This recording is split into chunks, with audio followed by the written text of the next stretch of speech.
Sorry, need to take a few seconds there to set myself up. Tonight's the first night that I actually broke away from black and white paper to a church's Apple Pad, so this should get interesting. I'll try not to mess that technology up. I love what Corey said or brought us back to at the very end of the song thing is I hope we're here for Jesus, for what he's done for us. He's called us, and I hope that tonight as we get into Esther, at the end of it, you know, we see Jesus working through Esther's and our lives. How are we doing tonight? Sorry, the lights are bright up here. I tried to add a little color tonight because I know normally the lights are really dim out there, so I figured this would provide reflective power to you all and let you be able to see, especially if you're getting older like me and have cataracts and you can't see as well. But anyways, obviously we're entering into fall. Fall is one of those times that I think are one of my favorite seasons. Technically it goes summer, then I love the winter, and fall is there, but really fall and winter are a big fight for me. So, you know, which one I like better. Winter you get to do snowmobiles and throw snowballs at cars and all that fun stuff. So, you know. But no, we have the light dissipating right now. But one of the things that my wife and I got to do at the very end of this summer was we got to be in the room where it happens. We got to go down to the show, the theater. Shoot, I just forgot the name of the theater. But we got to watch the show Hamilton. I don't know if you guys were able to ever see Hamilton. I know during the years of COVID, especially in the very beginning when it was dark and dreary and we didn't know what was going to happen, Broadway brought out a show called Hamilton based on Alexander Hamilton, who did a lot for America to set it up and create its function. But it was always one of those things that in that COVID time when you were watching it on TV, it's like that. It's like reading a book. You know, you read a book, and then when you see the movie, you're like, the movie wasn't as good as the book. I will say I thought the show was a great show, and it taught us a lot of things. And yes, King George was awesome in it. You know, he was going to bring his sweet battalion to teach us about his love, you know, and destroy us as America. So I talk about a little bit about Alexander Hamilton and the show because what I loved about the show was that it was also based in history. Who here really only wants to watch movies that are based on history? Anybody like that? Okay, I'm that type of person. I mean, some of the Marvel movies I can get into and stuff, but I really like a story that really happened. You know, I want to see history. I want to, even if you embellish it or you play with it a little bit, I like history, so I want to watch a movie. And Alexander Hamilton is what we would call, Hamilton is what we would call historical fiction. It really happened. It happened in America. America was fighting Britain. This guy came along and did a lot to help George Washington and to create some of the governance that we have here and freedoms that we have in America. But we get into Esther, and we have a similar type of book. We have a book that has a lot of nuances that are very historical, but there's also a lot of embellishment, and there's a lot of storytelling that is going on. So as we get into Esther over the next couple of weeks, I hope you guys will take away a couple things from tonight that I want to kind of project out to you so your thinking is moving in the direction of the author.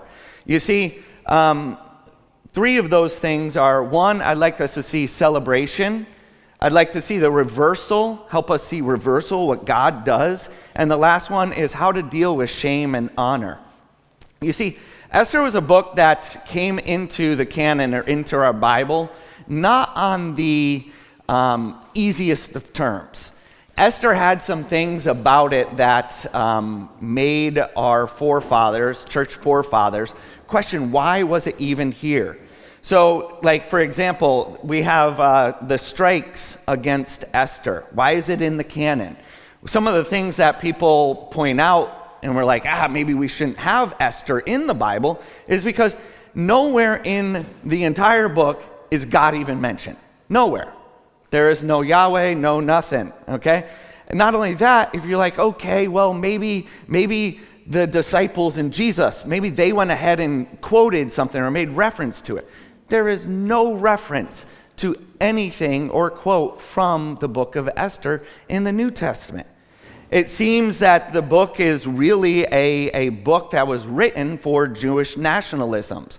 Matter of fact, our good friend Martin Luther, he frowned on Esther a lot because he was like, it just seems to be projecting a Jewish nationalism, and it's good for them as a people. It's a nice story for them, but it doesn't really apply to us.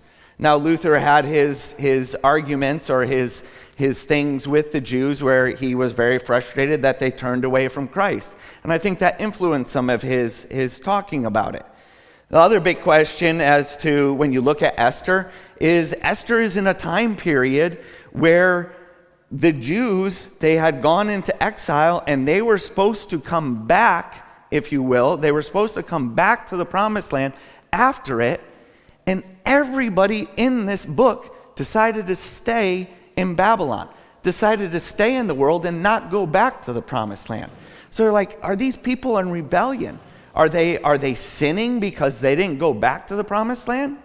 So these questions are being asked, and I think one of the ways that, like that one question we can reference Jeremiah 29, 4-7.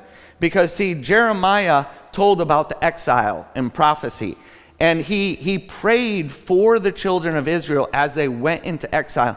And it's a really unique prayer because it's a prayer that says, be well there, do well.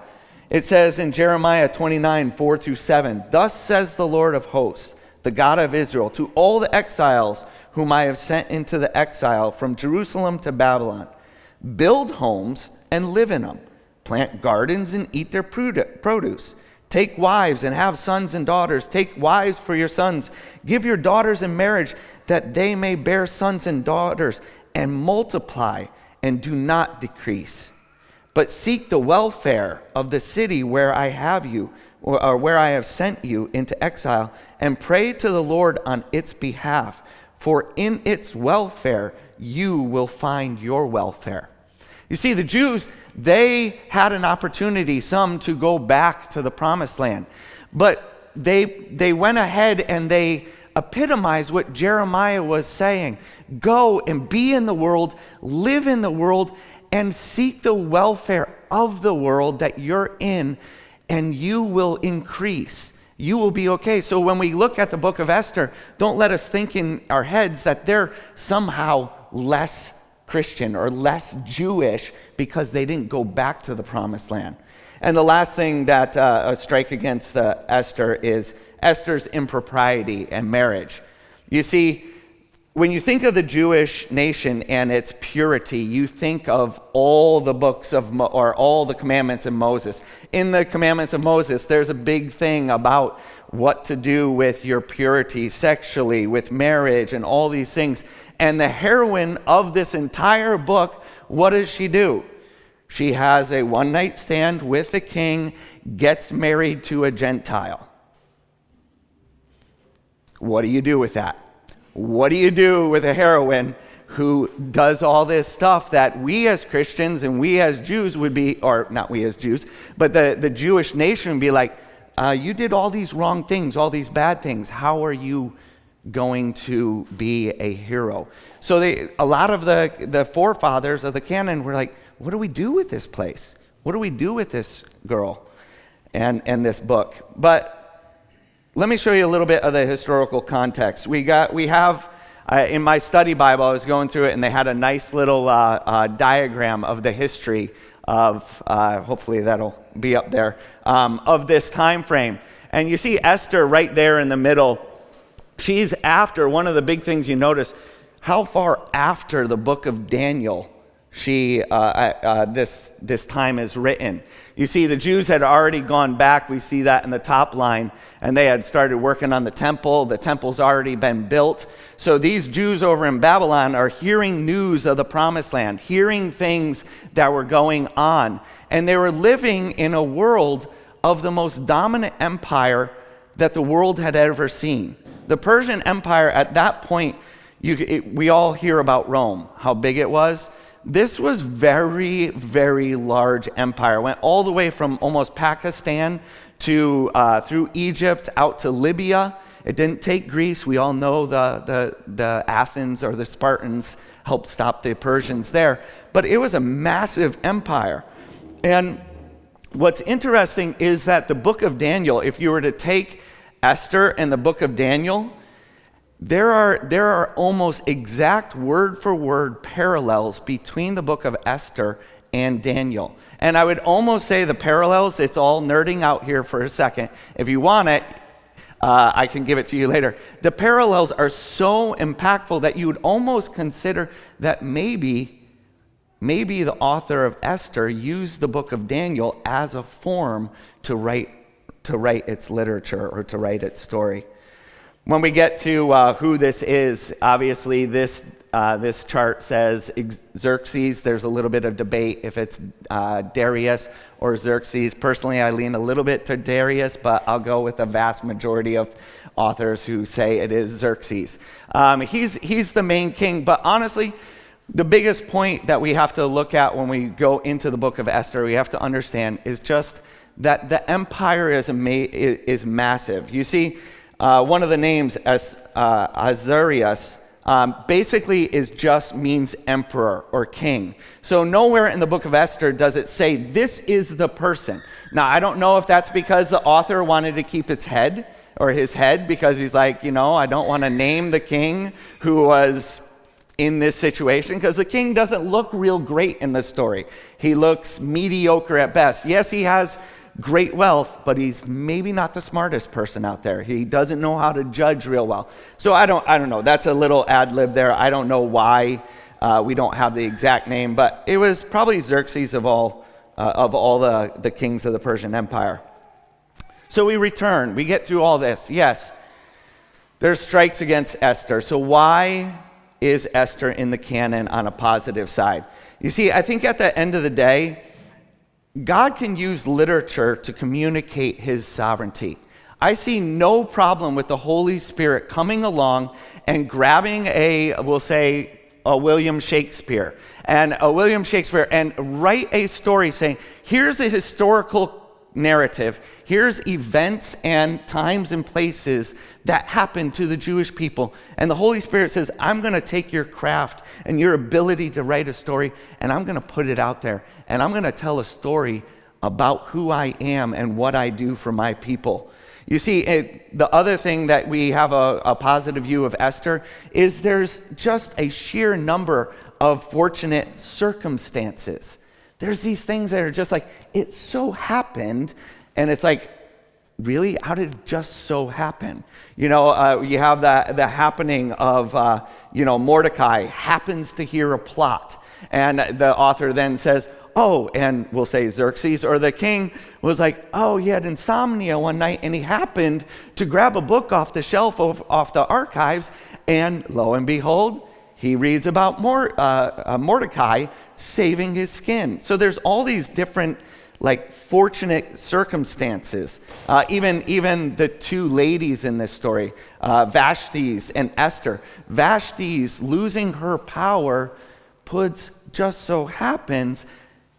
Esther in a position to be able to save the Jewish people. The characters in this book, they're perpetually misinterpreting events and actions for the benefits of the Jews. You have Haman. Haman goes into the king and he's like, I want to get all this honor for myself. He shows up and the king cuts him off and he's like, what should I do for somebody I want to honor? And Haman's like, oh, let me tell you. And next thing you know, Haman's saying all the things that he wants the king to honor, and the king's like, great, I'm going to do it for Mordecai. It's like, what's going on here? The author has gone ahead and created an amazing story to show how these different people have moved. And I think the last thing for why Esther is in the canon is because the Jewish rabbis, when they were writing the Septuagint, that's the Greek Bible, they went ahead and they were like, no, this isn't just a story about us as a nation. This is a story about our God. And we're going to read it and it may not mention God. It may not be a future quote of the New Testament, but it's something that we reveal or we see God everywhere. Because I think the author went ahead and he purposely wrote out God. He's like, I'm not going to put God in this book. I'm not going to put the name of him, but I'm going to ask you, do you see him everywhere? And the author kind of leads it to, there's so many circumstantial or lucky moments that you can't help but step back and go, there's only one person who could have done this. It can only be God. God had to be in every single one of them because the statistical probability of it is greater than that of us playing the lottery.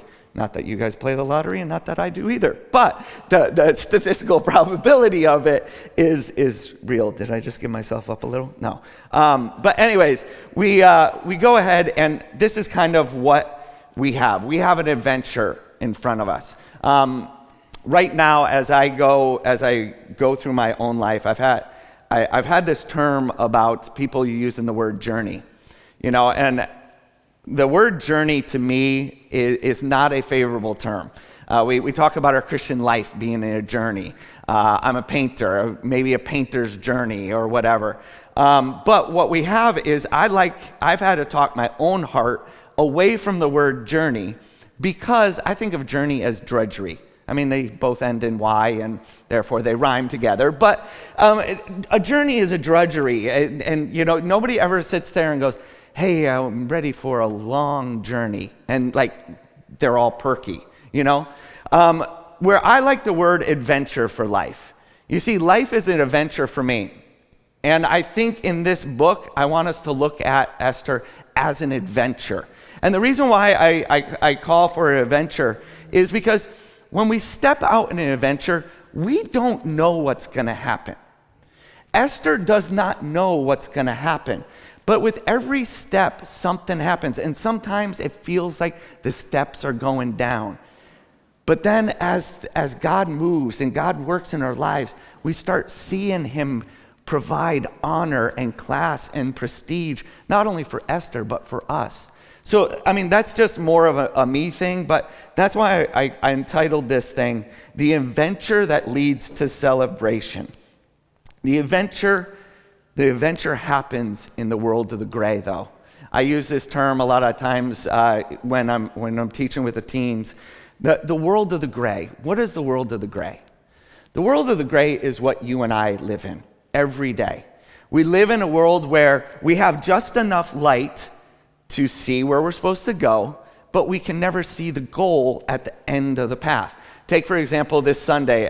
If any of you live up on the Mill Creek side, up on the hill, you experience probably every Sunday this nice blue sunny sky, and then you start coming down 9 into the valley, and you see the Slough of Despond, the fog that rolls in, you get onto the main road down there, and you can't even see the light at the end of the road because the fog's there. It's gray. You have enough light to stay on the road, but you're like, if this was a new town to you, you wouldn't have a clue where the road actually goes. And the world of the gray is much like that for us because God has given us his word, and he's given us everything we need for life and godliness. We all believe this. But at the same time, when we step through life, do we not find that we're like, I don't know what I'm supposed to do next. I don't know, am I supposed to stay in this job? Am I supposed to go to this college?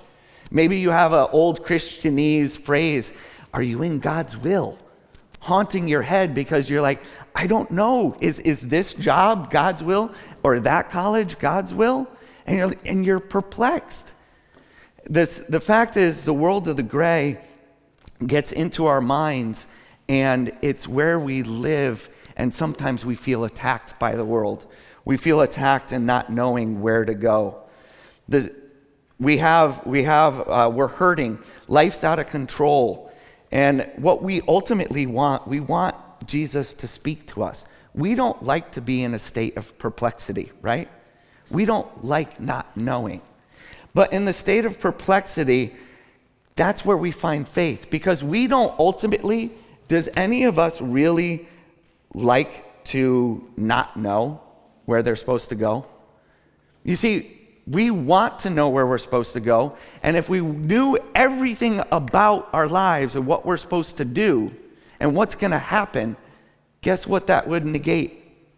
It would completely negate faith. And God did not put us into this world to be gods, to know everything. He created us and he said, follow me. Watch in the world of the gray, and I'll give you enough light, and I'll provide a path for you, and I'll put solid feet, or a solid ground under your feet, even though you don't know exactly where you're going and what I have for you. And Esther speaks to the events and circumstances and are evidence of the divine providence and sovereign God works, not only in Esther's life and Mordecai's life, but actually works in all of our lives. When we look at life, is it not hindsight's 2020? You know, we always we look back and go, oh, if I had done that different. Oh, if I had made this decision, maybe I would be wealthy. Or if I had done this decision, I'd be in this place in life. But also, hindsight is 2020 when we get to look back and we can see what God's done. We can see the path that got us here. You see, how many here we probably all experienced this at some point in our lives, have we not? We were like, I didn't know what God was doing. And it took me a few years to go, oh, now I understand. Oh, now I see what he was doing, how he was refining me. He was taking me through dark times so I would learn what faith is, so I would learn who I am, so I would learn who my church is, so I would learn who I am. You see, in the world of the gray is where we find our strength and we see our Savior at the greatest. The adventure, I refer to the adventure that leads to celebration. This is one of the key things I want you guys to see as we get into the book of Esther. The literary device that the author uses to drive the plot forward is the feasts. So as we read this story and you guys get to a point where it says some character is there and they're throwing a big banquet or they're throwing a feast, the author's saying this is important. 10 times in this book are there feasts referred to in Esther. And each one of those feasts, a good or bad action comes out of it. So it's driving the plot forward so we know what's happening, and we have to clue ourselves into and ask ourselves questions about what's being honored, what's being reversed, what's happening, where is God working? And these feasts are like a clue for us. But the feasts also foreshadow the purpose of the book of Esther. The purpose of the book of Esther for the Jews was to substantiate the celebration of Purim. It was this Jewish holiday where the Jews got together and they were like, this will come in the later chapters of the book, we're going to remember this day, the day that God saved us, the day that Esther was brave enough to stop the genocide that was going to happen, and we're going to celebrate it. Now, if you know anything about Jewish holidays, Adam Sandler said it well about the, was it 10 crazy nights of Hanukkah or whatever? 8 crazy nights, sorry. The Jewish holidays, they have a good time. And even today, the holiday of Purim is still celebrated by the Jews.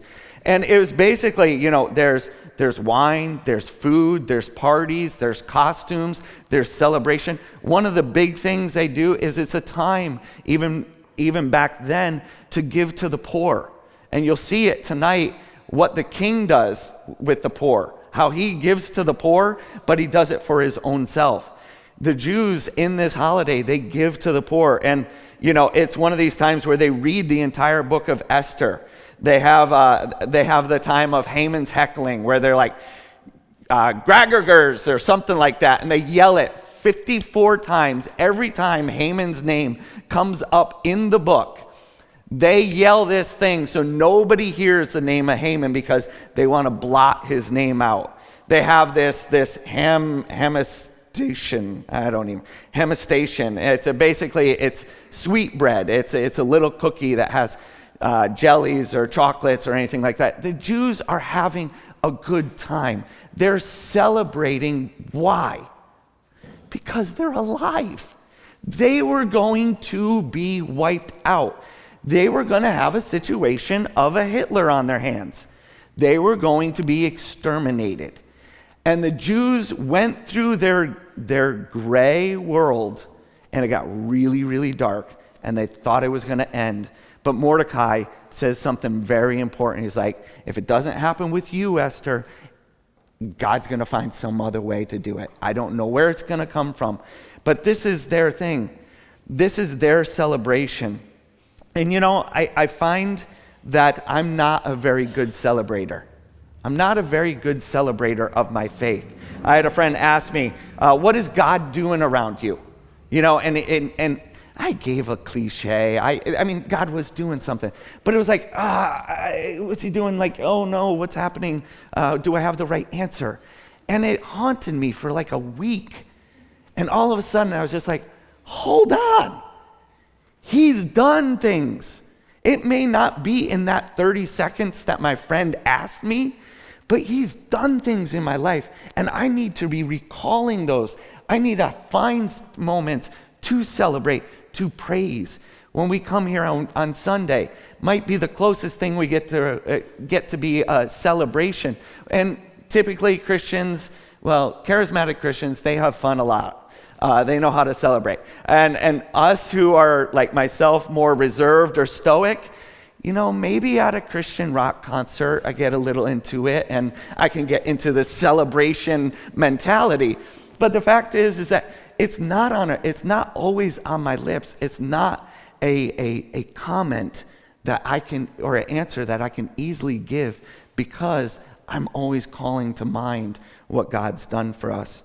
You see, there are benefits to the ritual and traditions. We're going into the holiday season, right? We have Thanksgiving coming up. We have Christmas coming up. We like them because Thanksgiving, it calls our families back together. We get to have a good time and remember who we are. Christmas is a great celebration of Jesus. Coming up, we're going to have a Reformational Wednesday. It's going to be our time where we get to celebrate what the reformers did and what they, or the martyrs did, and what they went through to name the name of Christ when death was on the line. It's a really impactful memory. We have communion. Why do we have communion? We have communion to celebrate who Jesus is. Jesus gave us a moment of experiential education, okay? To remember what he did for us. So when we eat his body, we drink his blood, we remember what sins he washed away, what saving grace he extended to us. And at the end of the day, we all look forward to the marriage supper of the Lamb, right? It's going to be a celebration.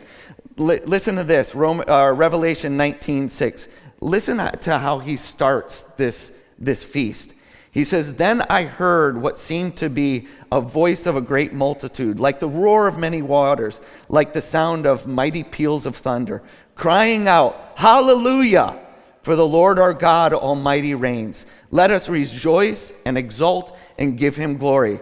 For the marriage of the Lamb has come, and his bride has made himself ready. It was granted to clothe herself with fine linens, bright and pure, for the fine linens is the righteous deeds of the saints.'" You see, when we look at Esther, my friends, we're looking at Jews who are going to be sitting across the table at us, and they never knew who Jesus was. They only heard he might come. And their faith and their saving grace is that they believed he would return and he would be the Messiah. So that when we sit there, we get to sit across the table from people like Esther. I think sometimes when we're going through Romans right now, and there's this whole grafting, Gentiles, Jews out, Gentiles in, and we get this little we can maybe get this arrogance or something like that. All the Jews, they were all rotten. They were all bad. But Esther and Mordecai, a lot of the Old Testament prophets, they were people who had the promises of God in the gray world, and it wasn't perfect, but they had enough to step forward and do what they were supposed to do. And see, we're going to be able to have that feast with them. Another key thing I want us to get out of Esther is to see the great multitude of reversals. Esther is a Jew, okay? She's a Jew in hiding. Okay, one of the parallels that the critics talk about Esther is Esther was a Jew in hiding, and Daniel stood up. You know, that parallelism between the two books. So what do we do with Esther? Esther is a person, was a Jew in hiding, but she became the queen of honor. The great reversal is that God can undo things and make his prerogatives known and accomplished. You have her name, she has two names. Her Jewish name was Hadassah. It meant turtle. Okay? Which is interesting because she's a Jew in hiding. So in my mind, I'm going, a turtle hides when threatened, right? So is this an artistic name? I don't know. Maybe it really was her name. But her Esther's name means, in Hebrew, it means hidden. In the Persian language, it could also mean star. So you have this double metaphor going on that Esther is this person who was in hiding, but she became the star. She became the person or the instrument that was used. Another huge reversal, I think we all know this one, is Haman's gallows, the enemy, the protagonist of the story. He's out to get the Jews, and to the point where he builds an entire scaffold and he puts the noose out and he's ready to kill the Jews. And what happens? He ends up in the hangman's noose. I know they're all a little bit. You guys can break it out a little bit. But Mordecai is an interesting dude because we think back to our book of Samuel, right? Saul and David. Saul was a bad dude, right? He didn't do all the things they were supposed to do. What's interesting about Mordecai is Mordecai was a Benjaminite, Benjaminite. Can you say it that way? Benjamite. Okay, Kath and I had this fight just an hour before. How do you say it? Do you say Benjaminite or Benjamite? So, anyways, we'll go with Benjamite. Okay. So, anyways, he's a Benjamite. I said that right? Yeah. And so there's this idea of, even in this story, there's the reversal of what happened to Saul. Because who's the antagonist? Haman. He's an Agagite. Who was Saul supposed to kill? Agag, the king. Did he do it? Did he follow through with what Samuel said he was supposed to do? No. But Esther is a book that reverses the storyline. And now a Benjamite kills the enemy, the Amalekite, the king of Agag. You see these reversals. You see what's interesting. You see in the beginning of the book, the Jews are in hiding. In the end, the Gentiles are in hiding. So you get this whole reversal going on. And Esther would have heard what God had done. She would have known the verses or the Psalms of David where it talks about Psalms 147:6. The Lord supports the afflicted. He brings down the wicked to the ground. Psalm 75:7. It is God who executes judgment and putting down one and lifting up another. You see, there are great reversals in the book. There's a structure of it. It's kind of a V. I think of V for vendetta, but we'll say V for victory. And in that, it may be a little thing, but you see all these parallelisms, how each one of the feasts is on one side and there's a parallel feast on the other side. There's the Gentiles or the Jews hiding, the Gentiles hiding. And it just puts out there, I want you guys thinking as you go through the book, the reversals of fortune. Because God can unwind things so his purposes are accomplished. The last thing that I want you to see as you go through Esther is look for shame and honor. Shame and honor. You see, when I think of the Old Testament, I read two patterns into the Old Testament, or there's two patterns in the Old Testament. There's one I call discipline, discipline and restoration. This idea is basically a privileged person goes ahead and they sin. God disciplines them, there's repentance, and there's restoration. We saw that in just the book that AJ took care of, Jonah. You saw Jonah was a privileged person. He was a Jew. He was given a job to do. He disobeyed. God disciplined him, and restoration occurred. We see it in David. We see it everywhere. As a matter of fact, you and I, we live that life, do we not? We live the life of, God forgive me. Okay, God forgive me again. And there's this idea, please restore me. And we love that thing. But there's another pattern when we read the Old Testament that you want to be aware of and know is the pattern of shame to honor. In Esther, or what you see there is a person of low status or low quality running into a trial or oppression. A divine victory is given, and then their honor is restored. Probably the most classic example of this outside of Esther is the story of Joseph. You know, he was in Egypt. He was a nobody, and he became somebody. But to become somebody, he went to jail. He was lied about. He had all these different things. And God brought him to a place where he was able to say to his brothers, you meant my oppression for evil. God meant it for good.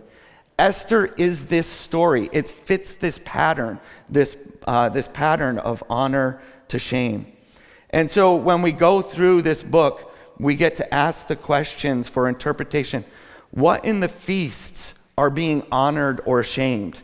And we get to finally the actual passage for tonight. And let me read it here. In the days of Ahasuerus, in the days of Ahasuerus, the Ahasuerus who reigned from India to Ethiopia over 127 provinces. In those days when the king Ahasuerus sat on his royal throne in Susa, the citadel, the 3rd year of his reign gave a feast for all his officials and servants.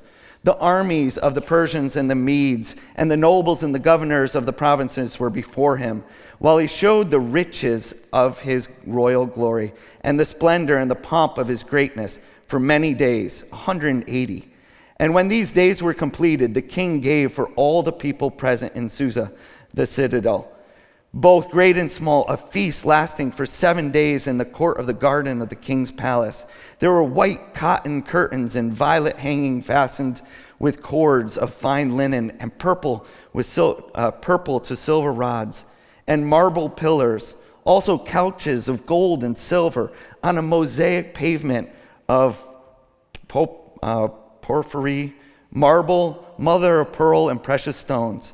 Drinks were served in golden vessels, vessels of different kinds, and the royal wine was lavish according to the bounty of the king.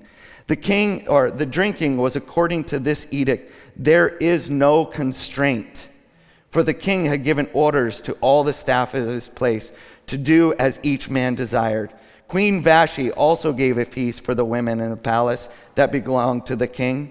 On the 7th day, when the heart of the king was merry with wine, he commanded Mahum and Bezath and Harbon and Bigtha and Abagatha and Zethar and Carcas, the 7 eunuchs who served in the presence of the king Ahasuerus, to bring Queen Vashti before the king with her royal crown, in order to show the people and the princes her beauty, for she was lovely to look at. But the Queen Vashti refused to come at the king's command, delivered by the eunuchs.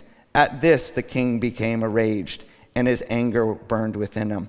So here we have a big feast. What do we see being honored in the feast? What's being honored is the king's wealth. You see, there is a pathway that has pearls and precious diamonds. We're not talking a little pathway. It's a mosaic. This guy is trying to show off his wealth. He has his governors there. He has his army there, a testament to his power. His nobles are there, prestige and pedigree, his alliances, his power over everything. He's there honoring himself, even to the point when he gives a party for the people are nobodies. He's doing it as a cultural mandate for him, so he looks generous. So it's always about him. The feast that's being portrayed here is him saying to everybody, look at me, I'm the King of Kings, I'm the Lord of Lords. And he's showing his opulence. It's fine linens. There's couches made of gold. And it's basically, there's no constraint. In my younger days, we would have called this a big brouhaha. We would have had a time where, there was libations out there. And this entire nation, for 180 days, had a party.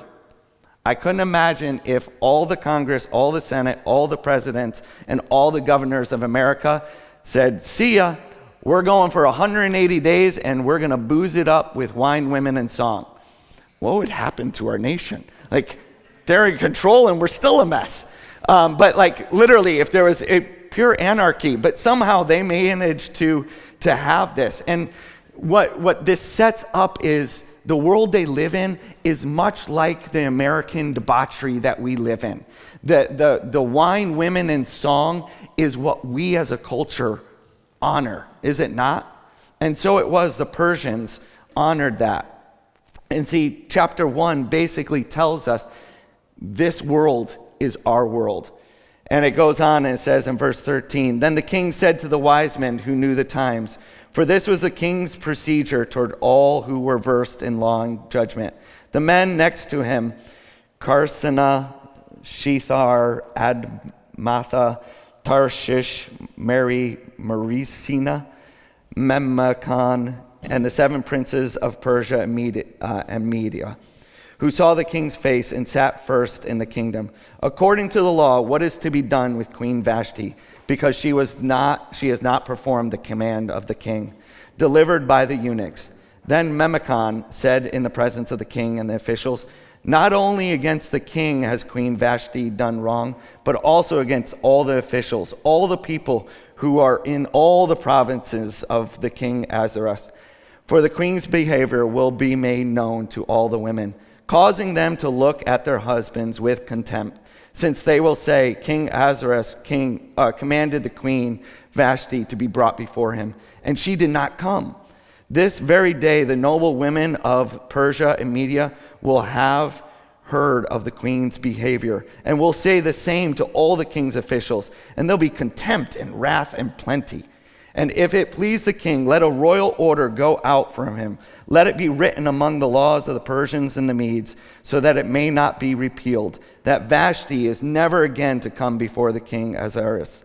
And the king gave her and let the king give her royal position to another who's better than she.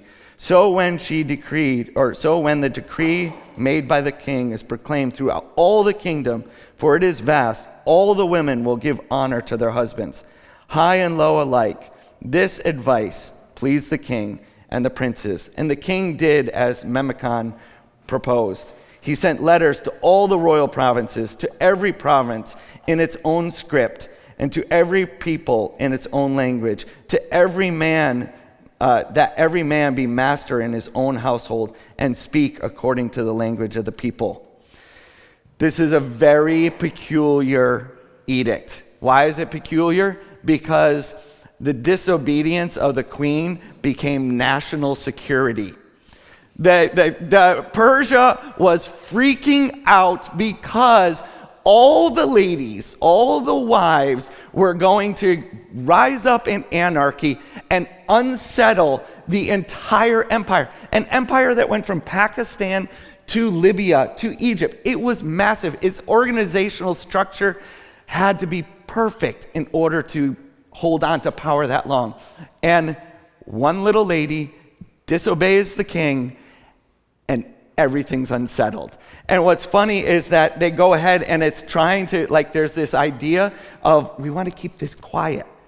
But then we create a law to say, everybody needs to know about this. And it's like, you guys are insane. It reminds me of scripture verses where Romans 1:22 says, professing themselves, talking about the worldly wisdom, professing themselves to be wise, they became fools.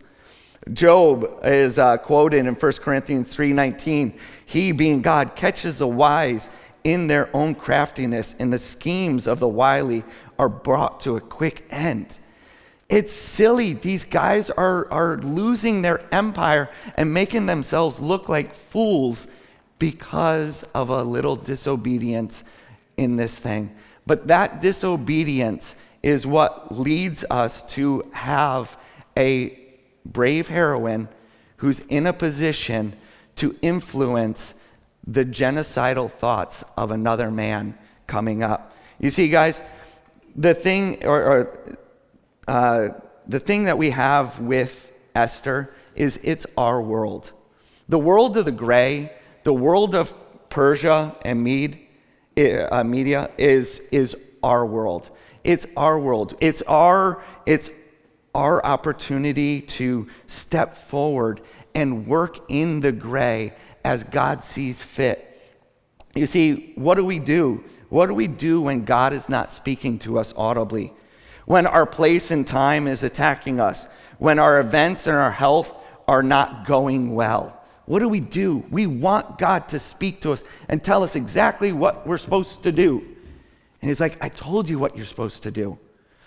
Live obediently, live for me, and I will make those steps land on solid ground. You see, he's calling us to faith. And faith is nothing more, in my mind, it's nothing more than stepping into the void of vulnerability. The void of vulnerability, knowing that he gave us enough information to step. And that though we can't see the ground where our foot's gonna land, he sees it. He knows what he's got ahead of him and what he has for us. So faith is that stepping into the void of vulnerability where God paves the way even though we don't understand and can't see it. And then we get to look back when we finally go, oh, you had it under control. And we get to celebrate. We get to celebrate like Esther and Mordecai do at the end when they saw the trials, the temptations, the damaging things that were happening to them all be wiped clean. And not only just wiped clean, they didn't just go up a little, they went up a lot. They have a new honor, a new prestige, a new system in the world that the prophet Jeremiah told them to go and have their welfare in the world, not in the promised land. And God was able to bring them to that. So I hope as you go through the book of Esther, chapter 1 is a pretty easy chapter. It's just painting the picture. And the picture is it's an ugly world.